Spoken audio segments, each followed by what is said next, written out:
Hello, everyone, and welcome to another Tuesday evening. Now, as you may or you may not know, we've got Congress coming up on the 7th and the 9th of Jan, and therefore we're all getting ready for it. So if you're in your tens, you should already be pretty much getting ready for it with us all in case.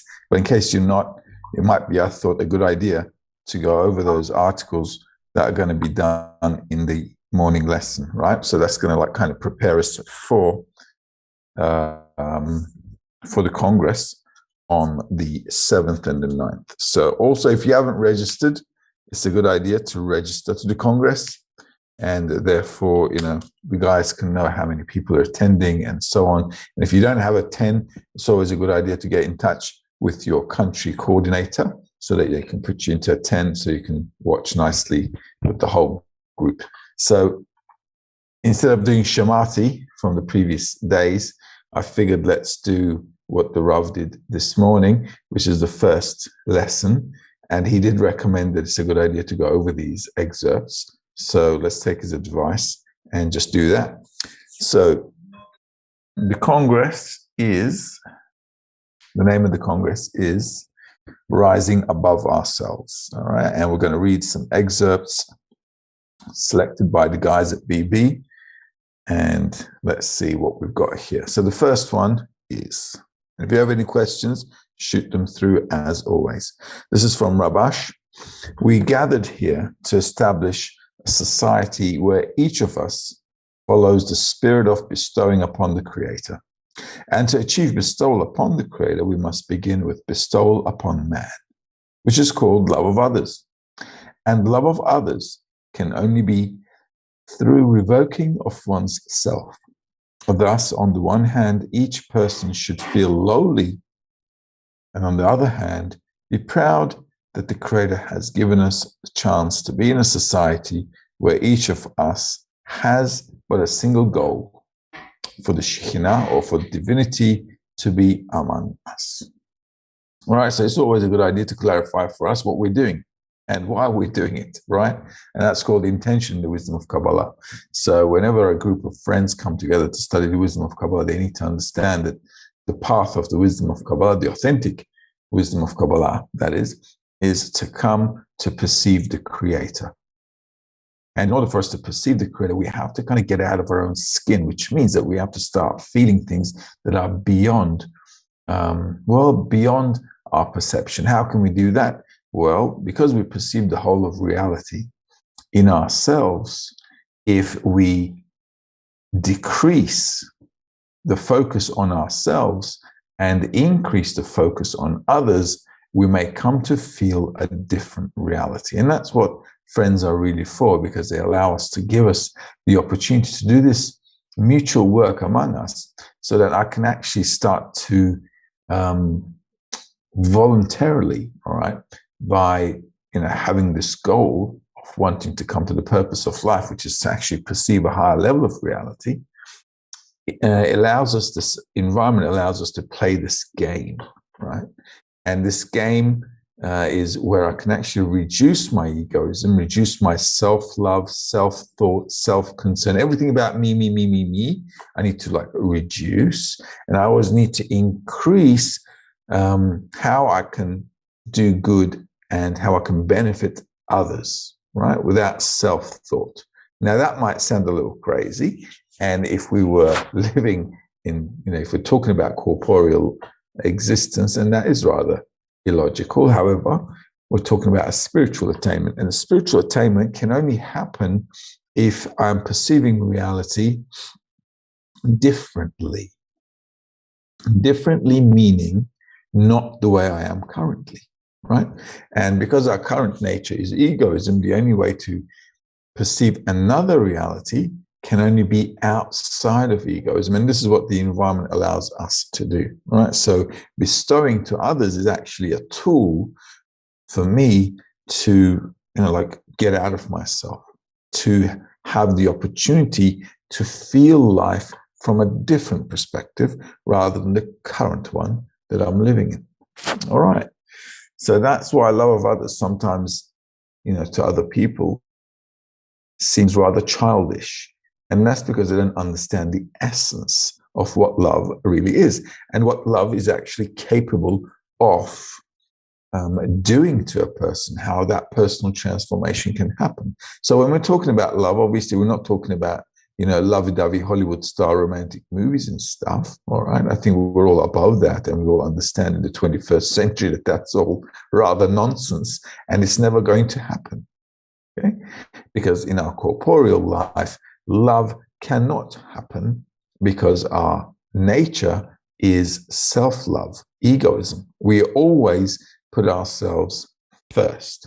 And if everybody does that, relationships don't really work out very well. Thus, henceforth, the increase in crises.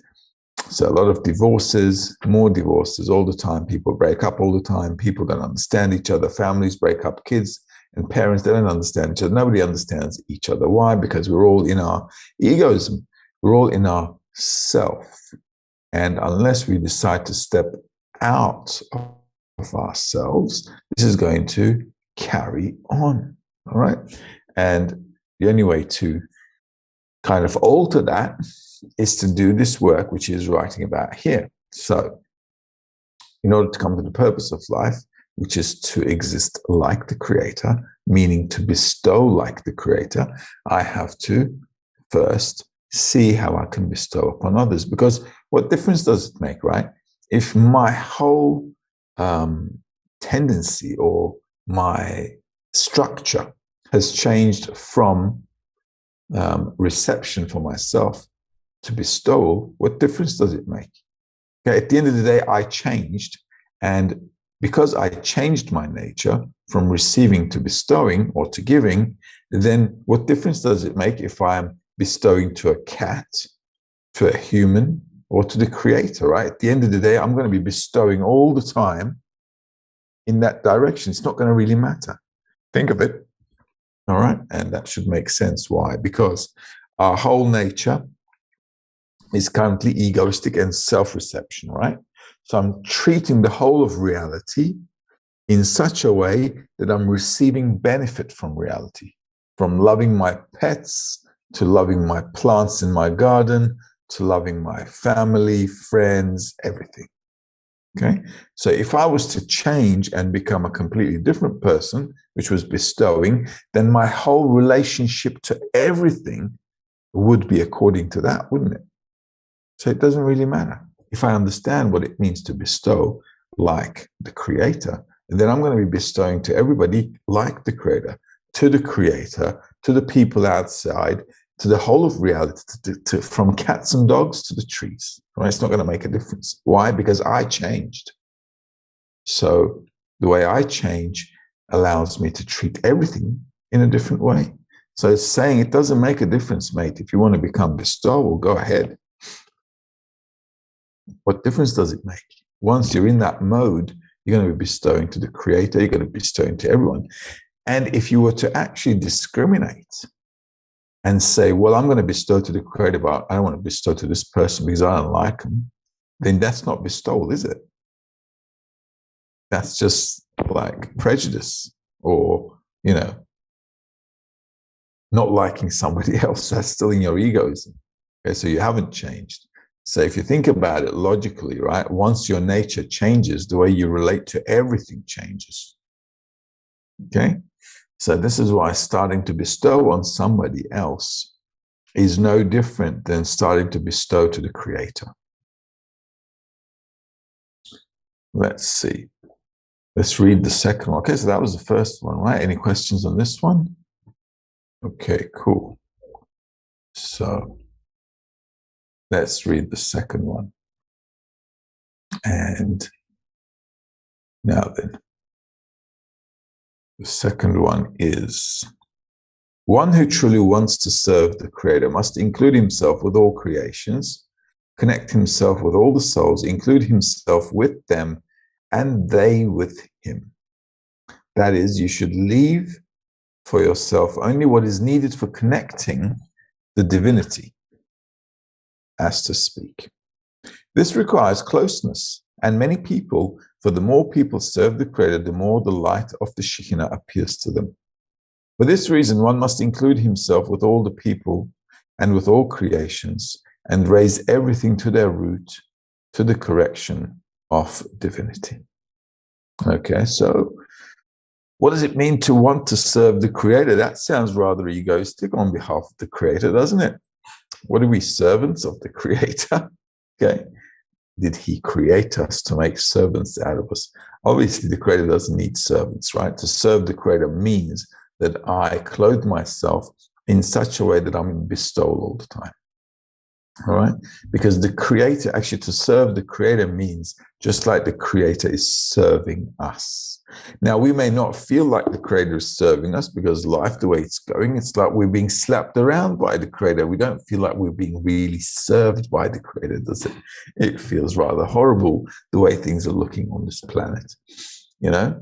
However, though, the reason we perceive everything bad is because of our egoistic nature, because human desire to receive for oneself is always consuming and sucking everything out of everyone and everything.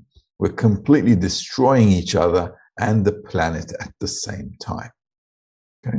Why? Because currently we're serving ourselves, right? So when I'm serving myself all the time and everybody's in this serve yourself mode, everybody's out to get whatever they can for themselves, the planet ends up as it is, which is pretty horrific, right?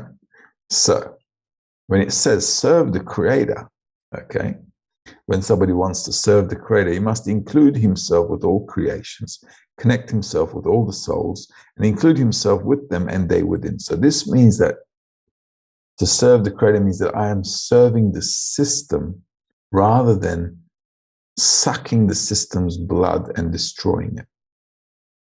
So I'm actually, to serve the Creator means to serve the system that he created. So I'm bestowing like the Creator, basically.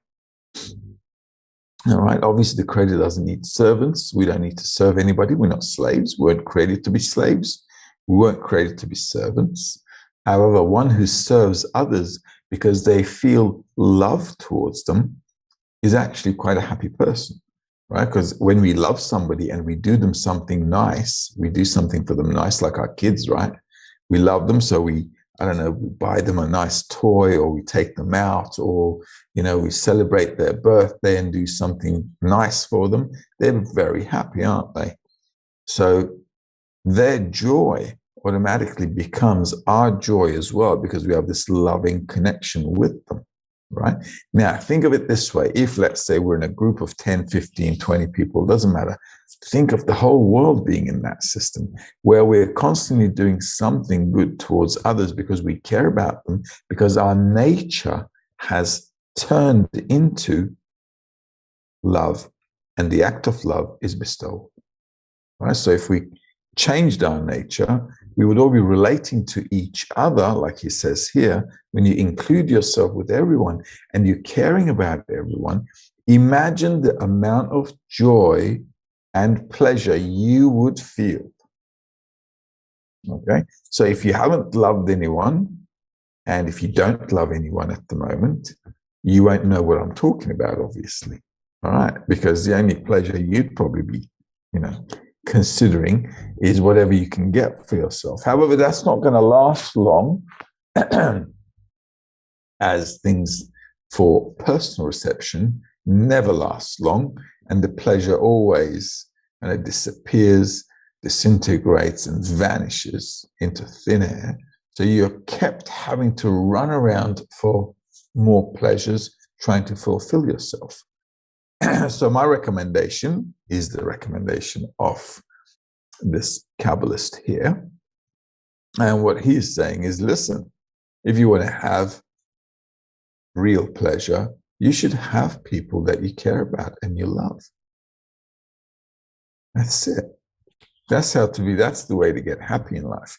Now, if you think of it through straightforward common sense and logic within human nature, that is rather silly, okay? And it sounds silly too. However, though, think of where your common sense got you in the 21st century. All right? So we've completely depleted the planet from all its resources. Everybody is in drugs, violence, all kinds of corruption. Everybody's hurting everyone, right? Countries are on the verge of war. Okay? So, we've gone through 6,000, 7,000 years of human history of civilizations or whatever, only to come to a technological peak to discover that we're all miserable. That's it. So not much to talk about. So human common sense so far has gotten us to a dead end. So what we have to do is have some other sense, which is called nature sense, all right? The laws of nature, or let's call it a higher sense or a spiritual sense, doesn't matter. But obviously this common sense using our brain to better our lives under our current nature of egoism is not working out, is it? Thus, henceforth, what we have to do, he says here, we should connect with other people. We should be close to other people so that I care about you, you care about me, we care about others, they care about us. Everybody starts caring about each other. And because of this good friendship, closeness, good care between us, we don't really worry about covering our backs all the time, like you might do in the office nowadays, if you're back in the office after this pandemic. And all you can just think about is, well, because people care about you and you care about them, nobody really has a problem. Because if I think about your well-being, and if I do things for your well-being, and you do the same towards me, and we do the same towards everyone, and everyone does the same towards us, then think about what kind of an environment we'd have. We'd have nothing to worry about in life. And what are we going to worry about if everybody's worried about each other and everybody's helping each other? Would we have anything to worry about? Of course not. Right? So we can see this example in families. Well, I don't know, it's the 21st century, all families are a little bit gone crazy nowadays. But if you think about it, that's how it used to be in the past, because the families were tight-knit, and those tight-knit families became tribes.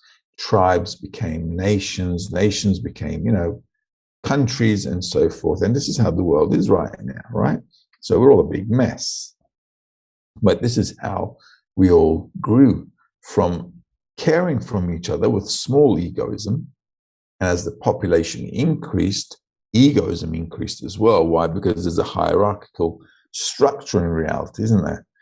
So just like there's the still, vegetative, animate, and the speaking levels, the four levels in nature, in society, there's also a hierarchy, right? There are levels. So in the society, there are masses, all right? So the 99%, as they call themselves, they're always out there on the street complaining about the 1%, right? So that's the still level, because that's the huge number, right? And this is why the still level is the mass in the galaxy, right? Think about it, all the planets, stars, the rocks and the dust and everything, they're all still level. So the masses in society are also the still level. And then we've got the vegetative level. Vegetation is only on the planet Earth, as you know, right? No other planet has vegetation, the ones we know anyway. So vegetation is very small in comparison to all the still level in the galaxy.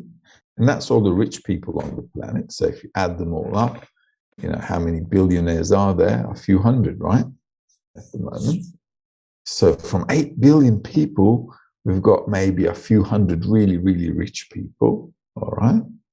And then you got the politicians and the artists, who are even less in number, who govern, the major countries and so on.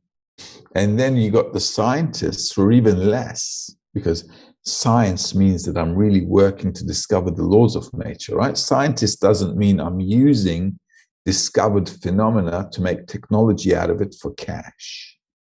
It's not a scientist. It's a smart aleck. All right. So that's not a scientist. A scientist is a person who's purely focused on discovering what's behind nature, and that's still not discovered at the moment. That's what they're working for. That's a scientist, and they're even less. So if you think about it, it's actually not 99% and 1%, because if you think about it, it's like 99.99% and the 0.01%. It's like that. Yeah? That's like what the ratio is like. So the 99% out there is not the 99%, it's even more. So this is how it is. So we have to like kind of understand that there's a hierarchical structure in reality and in society. And in order for us to make a round society, we need to understand that the way we work in this egoistic nature is just not a good idea. All right, because it suffocates everyone. It suffocates nature, it suffocates the animate level, the vegetative level, destroys the still level, and completely destroys the balance in our world. And this is why we're getting all the natural disasters. Why do we get natural disasters? Why do we get viruses? They're all because we're lack of balance. We're in lack of balance. We're like out of whack completely and utterly. And because there's a lack of balance in nature, the law of nature is balance. So it's got to give from somewhere, right?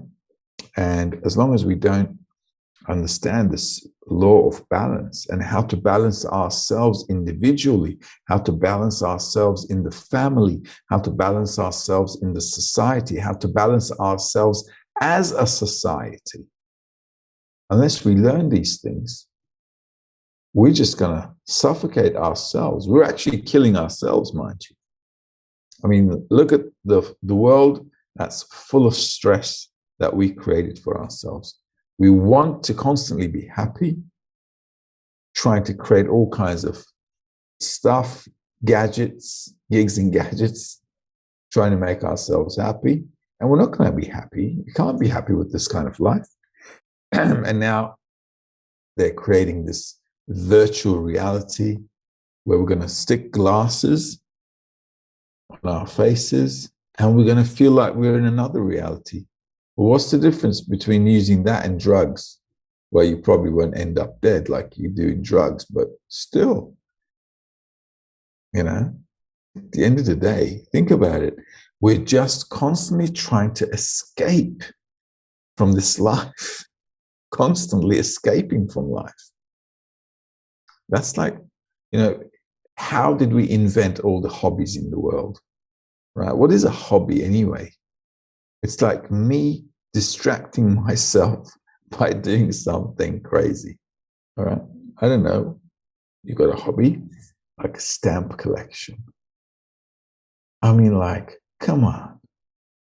Does anybody do that anymore? Stamp collection. Anyway, whatever, right? Think of it for a second. Or football, or any game, or video games, or anything. Think about, what am I actually doing? I'm taking myself out of the current state I'm in because I'm not happy. I'm trying to put myself into some other mindset where I block everything out except that, you know, football game or that video game I'm playing, and just want to shut everything out and just put myself into a new kind of reality. So we've been doing this virtual reality stuff for hundreds of years. This is nothing new. The only difference is now we're going to stick glasses on our faces and we're going to go into a virtual reality. What difference is going to make? Before, we were watching television to disconnect from life, right? We're watching all these movies, Hollywood, all kinds of, I don't know, TV shows and stuff. Why? Because it kind of disconnected us from the mess we were feeling that we were in. So what difference does it make if they bring out metaverse or some other virtual reality? What am I actually doing? I'm sticking myself into another reality because I'm unhappy. I'm not happy. I'm just not happy. Well, that's how it is, right? So humanity cannot be happy, even in some virtual reality. Even if you fly to Mars, or you fly to any other planet. Let's say they discovered another planet just like Earth, even better, right? Let's say they discovered another planet even better than Earth, right? It's got a better environment, better atmosphere. It's just beautiful, let's say, like heaven. What do you think humanity is going to do to that place if they move there? They're going to turn it into a trash, just like they turned our world into a trash. So nothing's going to change unless human nature changes. So if you want to change your life, if you want to change the world, you got to change yourself. And that's it. And this is a way to do it. All right. So the reason I've gone into all this explanation is I'm trying to connect the wisdom of Kabbalah to what we're going through in life so that we can link how this personal change can happen and what it can bring us to. All right, that's why. So the text might sound all weird talking about caring for other people, loving other people. You know, everybody's all for words nowadays, especially politicians, you know. They love to talk about, we care about everyone. But come on, who are you kidding? Kids? We think we are stupid, right? We all understand they just care about themselves, right? However, that's the system right now, so you can't do anything about it. So what you can do is, inside an environment, allow yourself the opportunity to go through a personal transformation. And if you change the way you look at life, your life changes. So that is what this is all about.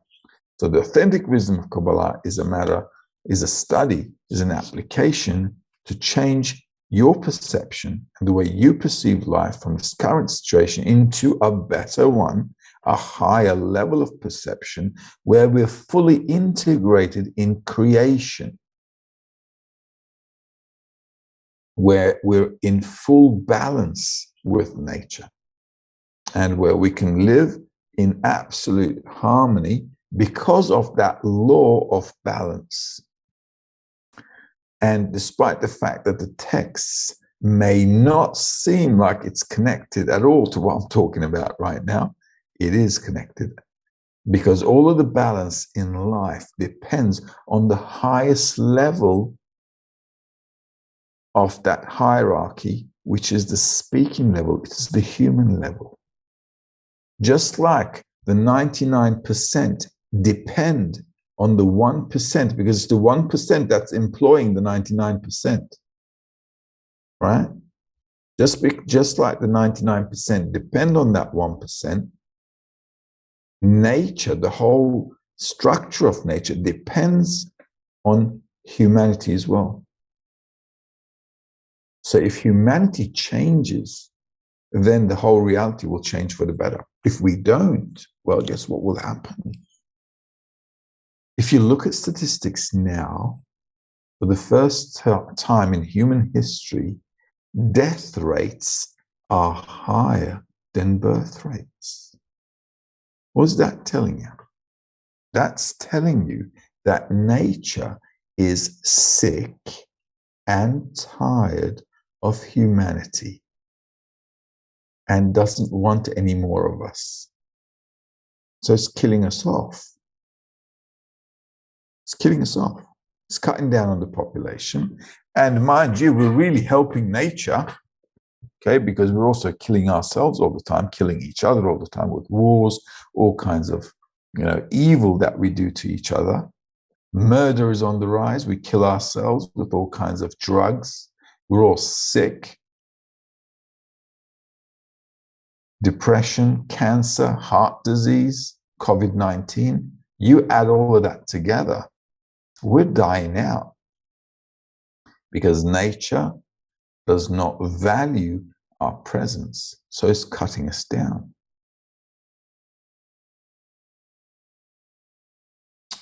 All right. So the lack of joy, happiness, pleasure, comfort, balance, peace really depends on how we change.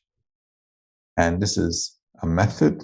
The wisdom of Kabbalah is a method that we can use in order to go through that personal transformation. So let's read a little bit more. The essence of the assembly, right? This the essence of how we all come together, why we come together, is for everyone to be in one unity and for all to seek but one purpose, to find the Creator. Now, Creator is also known as nature. All right, so when we're talking about Creator, don't think of it like some religious guy out there on the street screaming to the clouds and to the, to the sky about God or whatever. All right, obviously that's not going to happen. The Creator is the whole system. It's a force that creates, sustains, and guides the whole of reality. So think of it like a system rather than thinking of it like some character like Father Christmas up there on the clouds somewhere. All right? And that means to find the Creator is to find how this force works so we can actually equalize ourselves or bring ourselves to harmony with the system. All right? That's what it means to find the Creator. All right? To find the Creator is not it's not like, we have some invisible friend somewhere like kids. In every 10, there is divinity. Clearly, if there are more than 10, then there is more revelation of divinity. So we can only reveal reality's depth according to the number of people who participate in this change. Why? Because we're all different, right? Because we're all different, we're always getting different sensations from each other. So this feedback between the interaction that I have with others and the whole environment is going to be more like deep. It's going to be with a wide scope. It's going to be wide and deep. Okay. And that way I can have greater growth. So if I have one friend, I'm getting feedback from just one person. But if imagine I've got 10 friends, imagine I've got 100 friends. That means I'm constantly getting feedback from the environment, and the environment can then show me how I need to change myself, where I need to make changes and tweaks and little things here and there so that I can balance myself out. So the more, the merrier, as they say. Thus each one should assemble with his friend.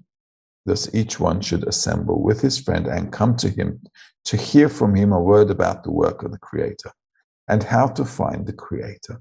So the work between us should be focused towards the goal of how we're going to discover this attribute of love and bestowal, because the Creator is love and bestowal, right? How do we describe the Creator? We describe the Creator according to his actions upon us. And we don't feel that the Creator is loving and bestowal in this world, because at the end of the day, we've got a beautiful planet and a beautiful system, but we've really messed it up, okay? And the reason we're having a bad life is not because of the Creator. We're having a bad life because we're relating to creation in a negative, bad, egoistic way. So we're only going to feel bad if we're bad. But if we were good, and if we related in a good way, then life would give us positive feedback and relate back to us in a positive way. Okay?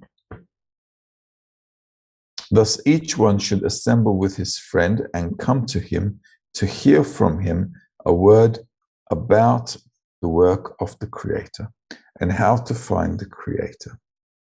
He should annul before his friend, so I should annul my ego before others, right? Because that's what we're trying to get rid of, right?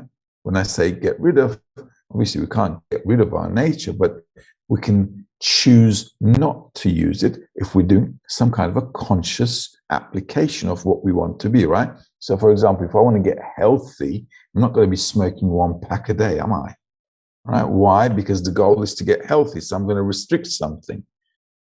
Despite the fact that I may love smoking, I'm not smoking because my health is more important than that.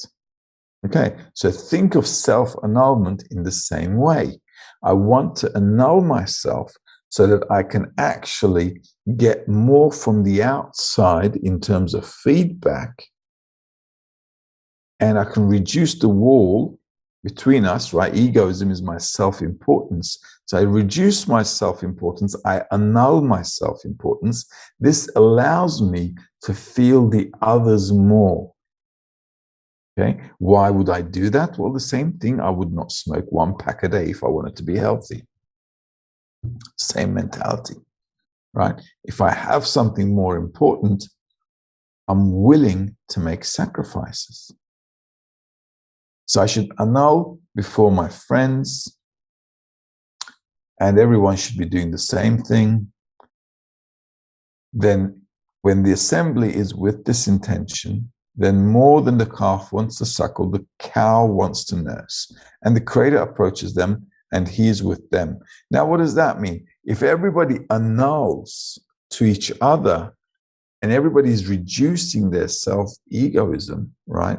And everybody wants to connect, then we discover the Creator. So what does that mean? Right? Discovering the Creator means that I'm going to discover that the harmony and the balance in nature. Why? Because the whole of nature is interconnected. The whole of nature is interconnected. By reducing our ego and wanting to connect to each other, we're also becoming connected. And that connectedness allows us to discover that law, that force in nature that governs the whole of reality in balance and harmony and peace. Okay, so that should make that is common sense. Okay, that we can say is common sense from the wisdom of Kabbalah. All right, so that's 1 + 1 = 2. So all you have to do is kind of like relate things together, and it'll become pretty, logical. There's nothing illogical about spirituality, because laws of nature and laws of human nature and the conflict between them gives us a miserable life. So if we were now compatible with each other, then we'd have a beautiful life. That's it. All right, I think that's as easy as or logical as I can get. Okay. Let's see what else. We've got any questions here? Nothing at the moment. All right, so let's keep moving forward. So we've got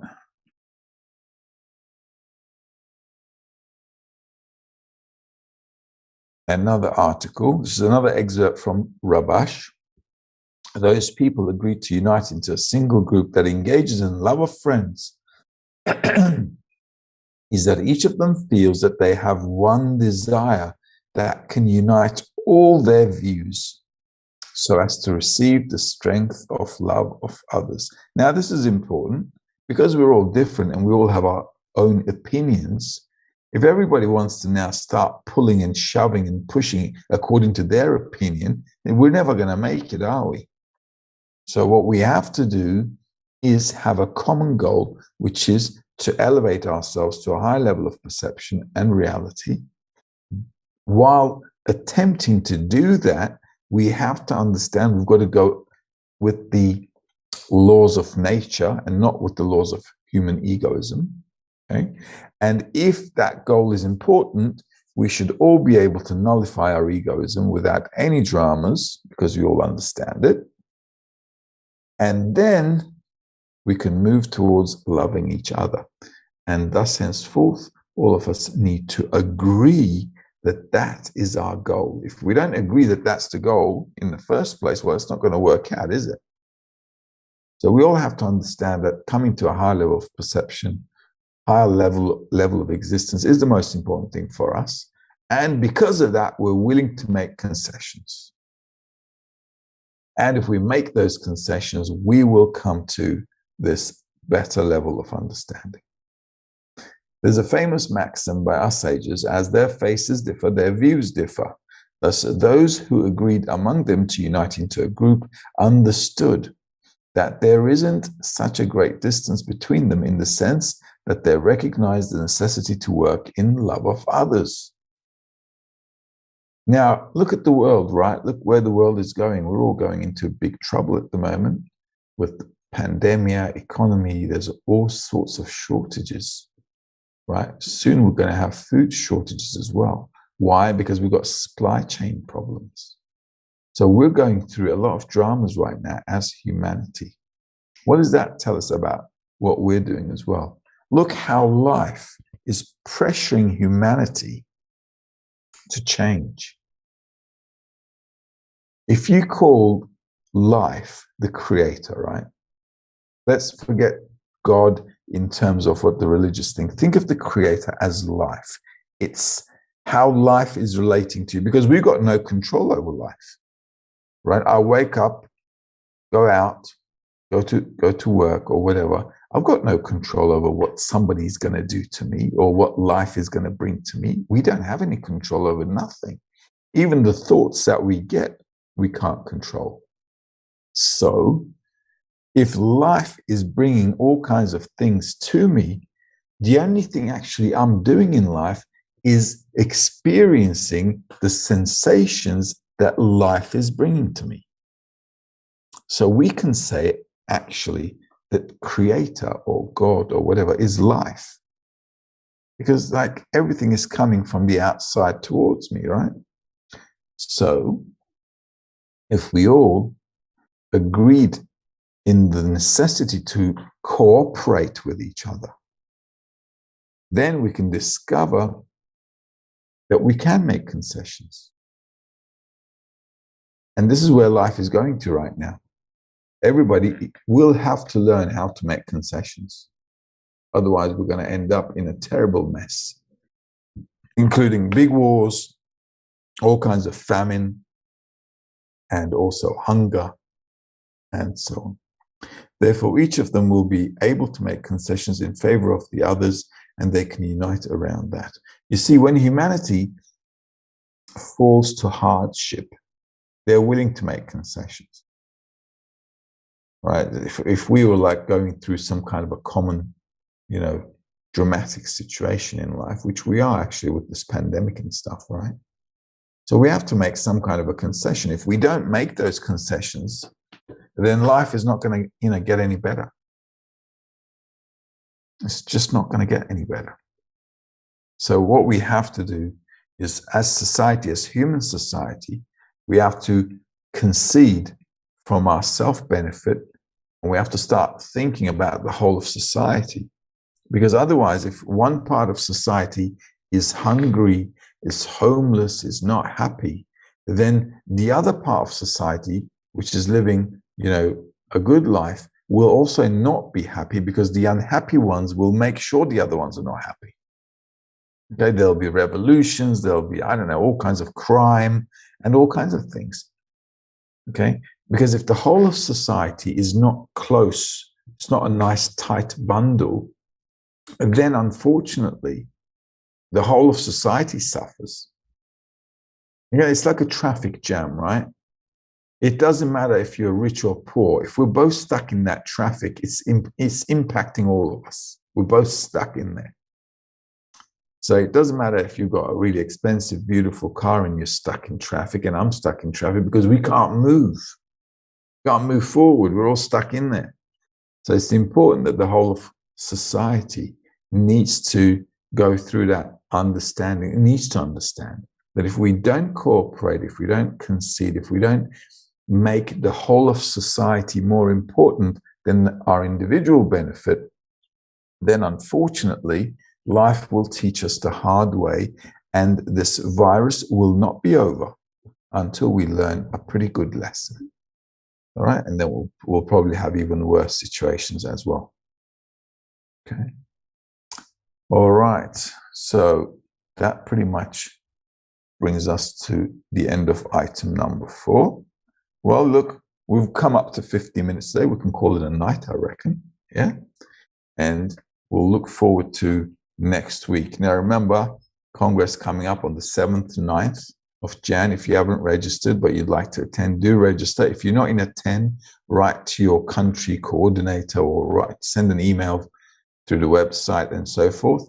If you're in a certain country and you're in a certain 10, make sure you guys are all registered so the guys can plan the number of people and so on. So they'll make all kinds of tweaks technologically as well, because when the numbers are big, they also need to make sure maintenance is also ready for anything as well. All right. In the meantime, that's about it for tonight. And then we'll get to see each other hopefully next Tuesday as well. All right. So have a good evening. All the best. Bye-bye.